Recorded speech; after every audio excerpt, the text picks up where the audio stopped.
Facebook का खूनी जाल। किसी शहर में नीतू नाम की एक लड़की रहती थी, जिसने फेसबुक पर अपना अकाउंट बना रखा था। उसको नए नए दोस्त बनाना अच्छा लगता था। एक दिन उसके फेसबुक अकाउंट पर एक फ्रेंड रिक्वेस्ट आई और उसने बिना सोचे समझे एक्सेप्ट कर ली। और अगले दिन उसने अपनी एक दोस्त साक्षी को उसके बारे में बताया।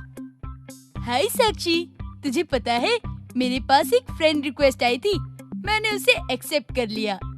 किसकी रिक्वेस्ट आई थी? तू जानती है क्या उसको? कोई निखिल नाम का लड़का है। उसकी प्रोफाइल पिक देखी मैंने, काफी हैंडसम है, पर मैंने उसको कभी देखा नहीं आज से पहले। अच्छा, लेकिन हमें किसी अनजान व्यक्ति से बात नहीं करनी चाहिए यार। साक्षी की बात पर नीतू ने बिल्कुल भी ध्यान नहीं दिया।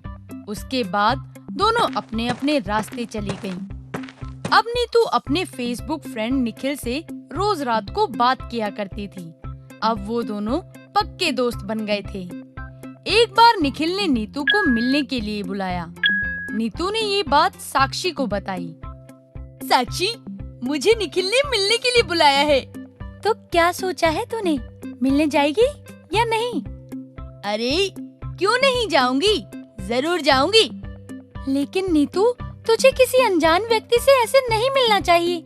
आखिर तू जानते ही कितना है उसे। अरे मैं उसे अच्छी तरह से जानती हूँ, मेरी रोज उससे बात होती है।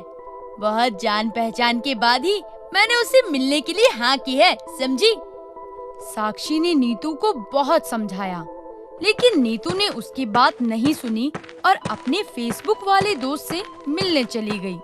और उस दिन के बाद से वो गायब हो गई। वो साक्षी को कभी मिली ही नहीं। साक्षी ने उसका पता लगाने की बहुत कोशिश की, लेकिन उसका कहीं भी पता नहीं चला। तभी साक्षी को पता चला कि निखिल नाम के फेसबुक आईडी से कई लोगों के पास फ्रेंड रिक्वेस्ट आई है और जिसने भी उसकी फ्रेंड रिक्वेस्ट एक्सेप्ट की वो गायब हो गया। ये क्या चक्कर है? जो कोई भी उस निखिल नाम की आईडी को एक्सेप्ट करता है वो गायब हो जाता है। इस राज से पर्दा उठाना होगा और पता लगाना होगा कि आखिर ये सब माजरा क्या है। लेकिन ये काम मैं अकेले नहीं कर सकती, मुझे किसी की मदद की जरूरत होगी।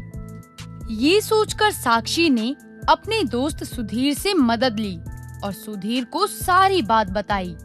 सुधीर भी साक्षी की मदद करने के लिए तैयार हो गया और अब साक्षी भी फेसबुक पर कुछ ज्यादा ही एक्टिव रहने लगी। एक दिन साक्षी के पास निखिल नाम के लड़के की रिक्वेस्ट आई और उसने बिना समय बर्बाद किए वो रिक्वेस्ट एक्सेप्ट कर ली। ये सब उसने सुधीर को भी बताया। सुधीर, मैंने निखिल नाम की फ्रेंड रिक्वेस्ट एक्सेप्ट कर ली है, लेकिन अब मुझे उससे बातें करके उसे अपने जाल में फंसाना होगा। हाँ साक्षी, तुम सिर्फ प्लान के मुताबिक काम करती जाओ। निखिल को लगता है कि वो सबको फेसबुक के जाल में फंसा रहा है, लेकिन उसे ये नहीं पता कि इस बार हम उसे फंसा लेंगे। इस तरह साक्षी रोज निखिल से बात किया करती थी और उसके बारे में सुधीर को जरूर बताया करती थी। एक बार वही हुआ जो साक्षी चाहती थी। साक्षी को निखिल ने मिलने के लिए बुलाया और साक्षी ने जल्द ही हाँ कर दी। और अगले दिन ये बात साक्षी ने सुधीर को बताई। सुधीर, मुझे निखिल ने मिलने के लिए बुलाया है। इसका मतलब मछली फंस गई जाल में। अब तुम उससे मिलने जाना और मैं तुम दोनों का पीछा करूंगा। साक्षी ने ऐसा ही किया। वो अपने फेसबुक फ्रेंड निखिल से मिलने पहुंची और उसने देखा कि निखिल बहुत सुंदर था और वो साक्षी को मिलकर बोला, जैसा मैंने सोचा था तुम तो उससे भी ज्यादा अच्छी हो। तुम भी बहुत सुंदर हो निखिल। मैं तुम्हें अपने घर ले जाना चाहता हूँ, क्या तुम चलोगी मेरे साथ? हाँ, क्यों नहीं, चलो। इस तरह निखिल साक्षी को अपने घर ले आया और सुधीर अपने प्लान के मुताबिक उसका पीछा करने लगा। निखिल साक्षी को एक आलीशान बंगले के बाहर ले आया, जो देखने में बहुत अच्छा था। उसके बाद वो साक्षी को अंदर ले गया और जैसे ही साक्षी अंदर गई तो वो हैरान होकर बोली, निखिल, तुम मुझे ये कहाँ ले आए?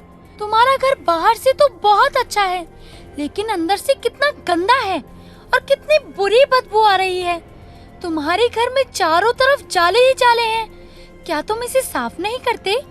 साक्षी ये सब बोल ही रही थी कि निखिल कुछ अजीब सी हरकतें करने लगा और वो देखते ही देखते एक बहुत भयानक भूत में बदल गया। उसे देखकर साक्षी बुरी तरह से घबरा गई और बोली, अरे अरे निखिल, ये क्या हो गया तुम्हें? देखो देखो, तुम मुझे डरा रहे हो। मैं कोई निखिल विखिल नहीं हूँ।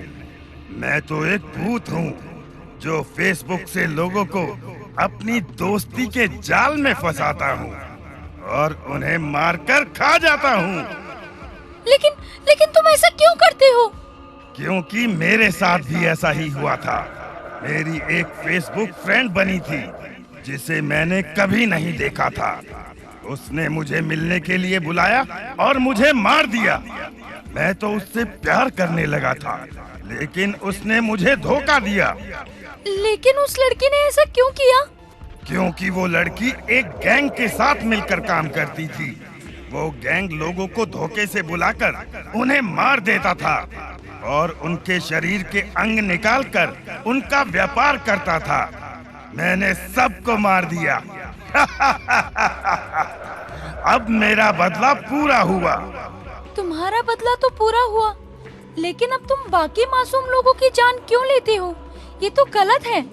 जो मेरे साथ हुआ वो भी तो गलत था, इसलिए अब मैं सबको मार दूंगा।